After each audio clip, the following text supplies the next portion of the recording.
Isn't that the damn truth? That we set aside things to do tomorrow, next week, next month, next year, and all of a sudden all those dates are behind you and you're left with a set of objectives you had hoped when you were much younger to achieve, and you must now turn up and just get on with it. Throw aside those things that cannot be realized and focus on what you can and find your lessons in your past.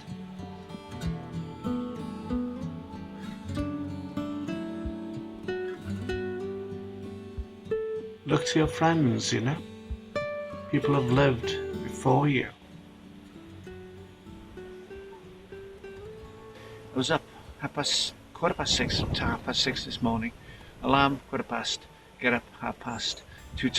French tutorial at 7:30 till 8:30. And there were about 5 of us today.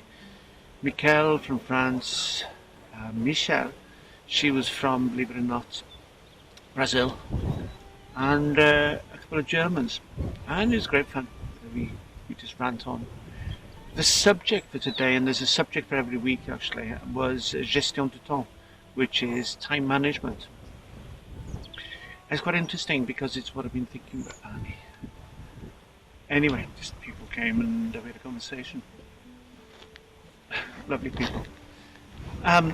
Yeah, so we're doing French and it's about time management. And it's interesting because I think 3 of us, if not 4, 3 of us certainly over retirement age. They retired, I just stopped work, which is different, much more meaningful to me. So it's about time management. And I realised, because I do have it in French, it's an agenda, but it's a diary. And I make a list of things every single day, things to do. And by now I'm incapable of doing nothing. And one of the biggest problems I have is fatigue, because I only stop when I'm exhausted. It's a silly thing really, but there again, I won't finish work tonight till about 9, doing my own things. My things, that's the important thing. And this subject for this week got me thinking about, time in general, and reality is, unconsciously, I had been desperately aware of time passing and things I wanted to do. And it brought to mind a friend of mine who, called Jack, he has since died, passed on, Trevor. And somebody introduced us he was 82. And this is about 15 years ago. And he was such an interesting guy for the simple reason, that at the age of 82, he was learning Welsh. Secondly, we would sit and talk and have a cup of tea and enjoy each other's company. Then vocabulary runs out and you need to go away and learn a few more words and conjugations, and then he'd come back. But I speak about 2-3 times a week, sometimes 4. And when we finished speaking about learning a language, doing it rather, we would talk about physics, we would talk about quantum physics, we would talk about quantum gravity. Anyway, he passed away a while back now, at the age of 92, after a long and very fruitful life, because he was chief engineer on the boats. And most people were scared of him, not because he was a bully or frightful, it's just that he was an officer of the old class, and you had to do one heck of lots to garner a smile from Jack. But when we met, it was smiles, it was a conversation. We met because we had so much in common, and a cup of tea and the need to speak in language, in Welsh, gathered us together. One thing that was obvious for Jack is that he was aware that the end of his life was coming, but when we met he had another 10 years. And he was trying to learn as much as he possibly could. He was hedging his bets. He didn't know what was going to happen afterwards, if it was nothing or if it was something significant. But if it was, he felt the need to be ready. He was learning a new language. And he was discussing physics, and he was reflecting on his life.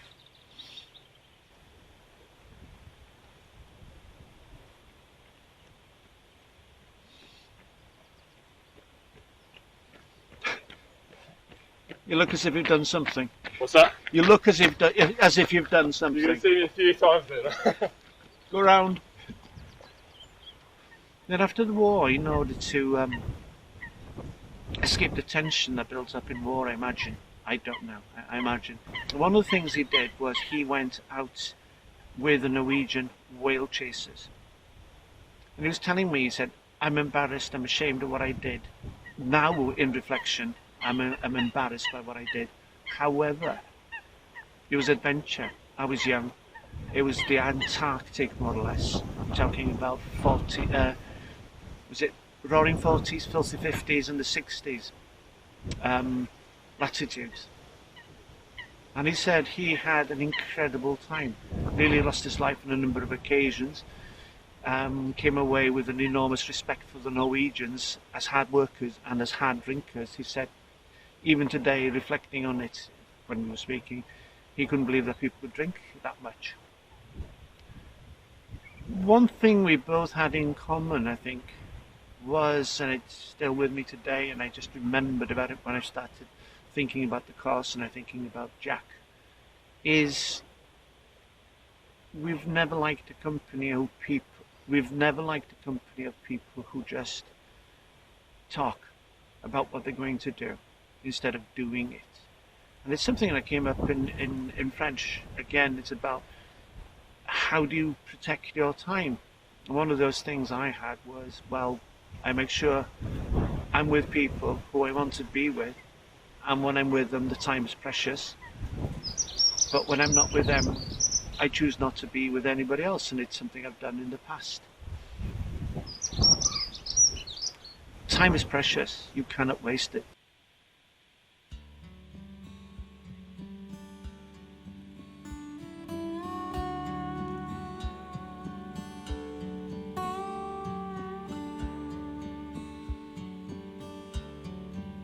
I've mentioned before this theory I've got that thinking too much is bad for you.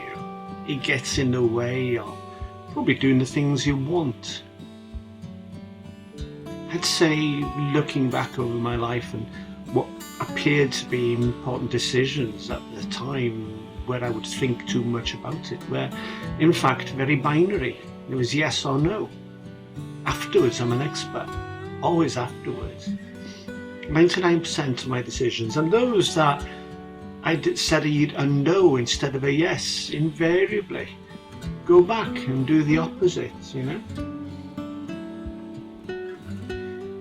Jack was on the Atlantic convoys, and I remember asking him a direct question once, and I understand why he would have not wished to answer, but Jack was pragmatic. He lived in the real world, and if you asked him a direct question from a position of respect and not wishing to injure, he would answer. And he was on the Atlantic convoys, and I'd just been reading that these ships would travel at the speed of the slowest boats, which meant that it became incredibly slow. And the submarines, the Wolfpack submarines, would inevitably pick them off. And it's an appalling question, as I said, I came across it before, is that people would not be picked up because the convoy never stopped. If you did, I don't know, your ship was unfortunately submerged, and that was it. And I asked him, did he see that? And he said, yes, we used to sail past people in the water and there was nothing we could do about it. So life can be motivated by lessons of other people. And I know I'm reading too many ghost stories at the moment, because when I look at woodland like this, I think of cryptids, werewolves, dog men, dog persons, shapeshifters, Sasquatch, Bigfoot. Why do we believe in them? Why do we need to believe in them, you know? And yeah, we're all educated slowly, and we look in and we see monsters. And they're not there. we feel a need to create things that scare us into not doing the things we probably want to do.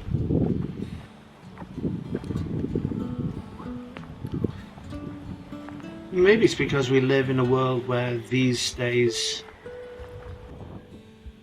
this instinct for the survival instinct in us needs to be practiced. And maybe this is how we do it, by watching horror films, reading horror stories and such. Curious. I couldn't tell the difference if they were shags or cormorants.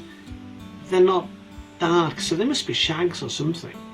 And people seem to believe that they're surprised when they see them in a lake, freshwater lake, but people seem to think that these birds like salty fish, but fish is not salty. Just because it lives in salt water doesn't mean it's salty.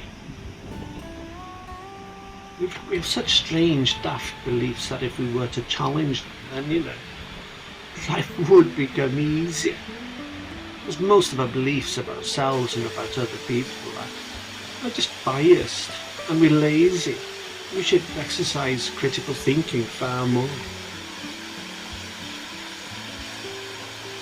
I'd say that many things I did in my life are things I did want to do just to please other people, thereby giving power away.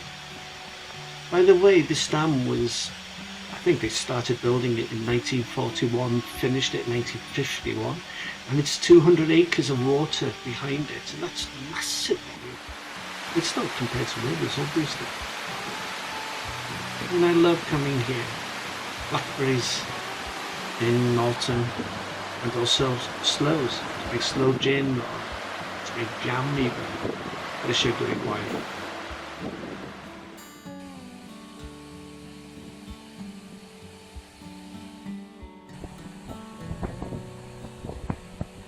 So Jack and I would talk about what happens next, This idea that we need to have had a set of plans in place and actually work towards achieving them. So if somebody asks us what we've done, then we can give a list. I mean, we don't want to disappoint somebody at the other side and say, we had a chance in life, we were very lucky compared to some people, and we chose not to do things. And as I say, tomorrow is yesterday. So we better turn up, and whatever we got left we want to do, might as well get on with it. I love these ferns. Like I said, last time, I think time before, Scarcity for nation. They grow as they open, they unfurl, uncurl. Yeah, I'm keeping an eye out for cryptids, but the moss is real.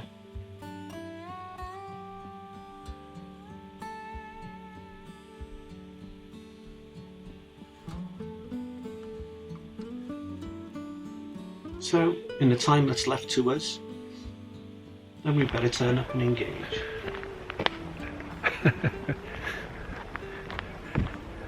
This morning I got up, it was dark, it was cold, as I said, about 6:30. Read a bit of French and thought, okay, now I need to inspire myself to go and do things. I think it's seasonal. It takes ages to get me to do anything, but once out in the sunshine, my God, it's a different me.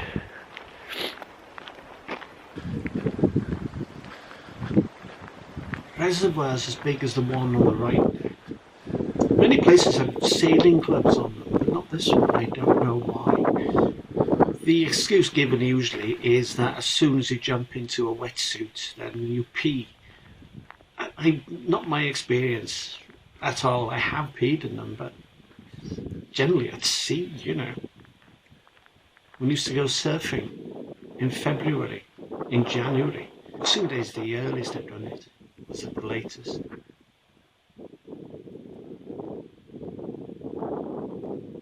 I don't know why. This place reminds me of areas of the world like Alaska. Okay, that's that one. Now I fancy something warm and filling for tea. Tatw Pum Munud.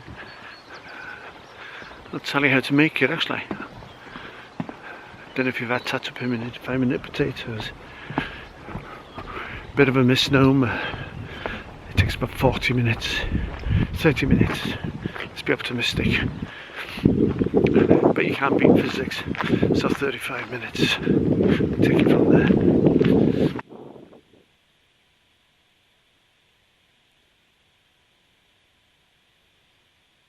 Right, this is a meal born of poverty. This is prepared. Fry your bacon. Simple. And bacon always, this is back bacon, and it always shrinks.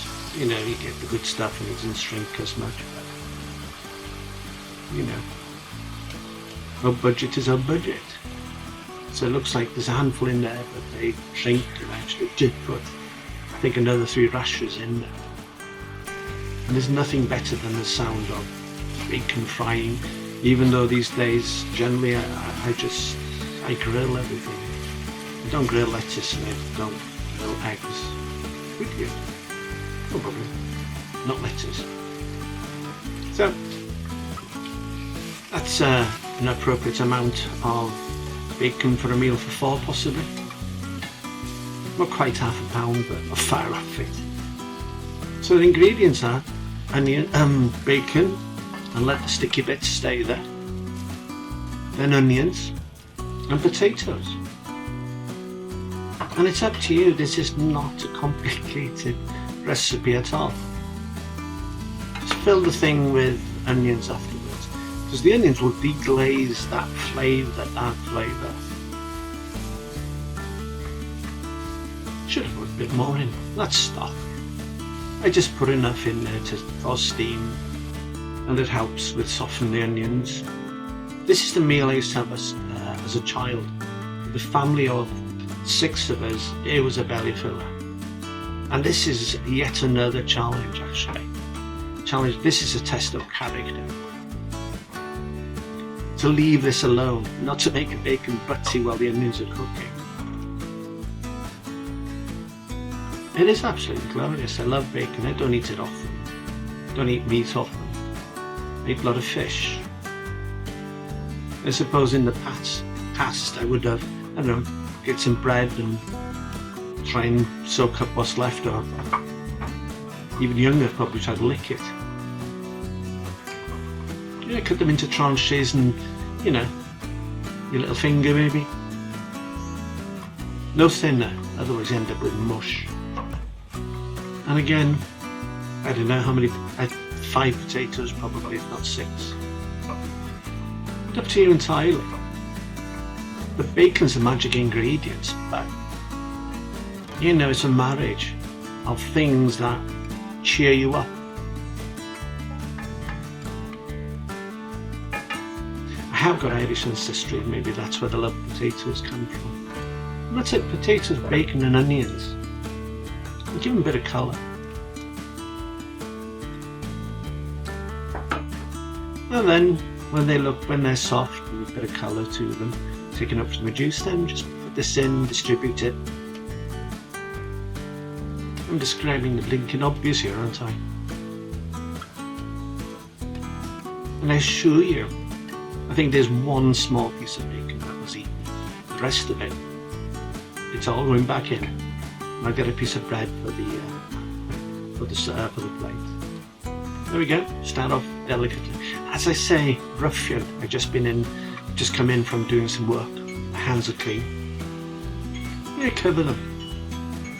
Well, that attempt at being aesthetic sort of disappeared very quickly, didn't it? Anyway, it's a solid meal. These are meals born of times of great poverty. This is sophisticated. Mixed herbs. And a bit of oregano afterwards. And I don't know why I'm doing this. Should have put it in afterwards. Bit of oregano. Go a bit Italian. Oregano. And this is chicken stock. You know, you could also, if you're a vegetarian, put in vegetable stock. But that would be rather pointless because we got bacon in there, so why on earth would a vegetarian be eating this?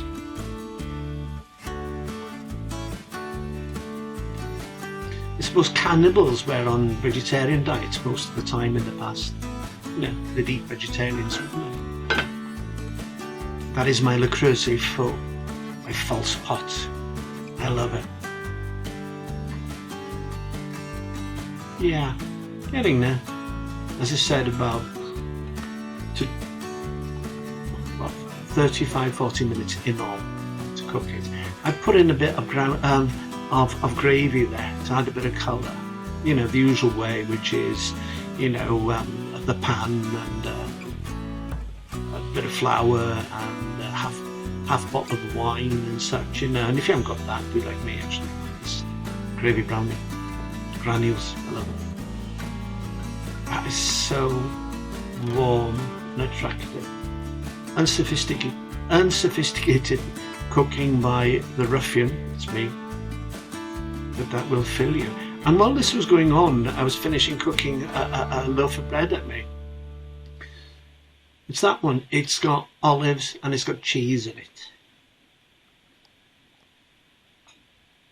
Oh yeah, maybe we shouldn't do that, but that's a bit exotic. I put peas in it. Cook it.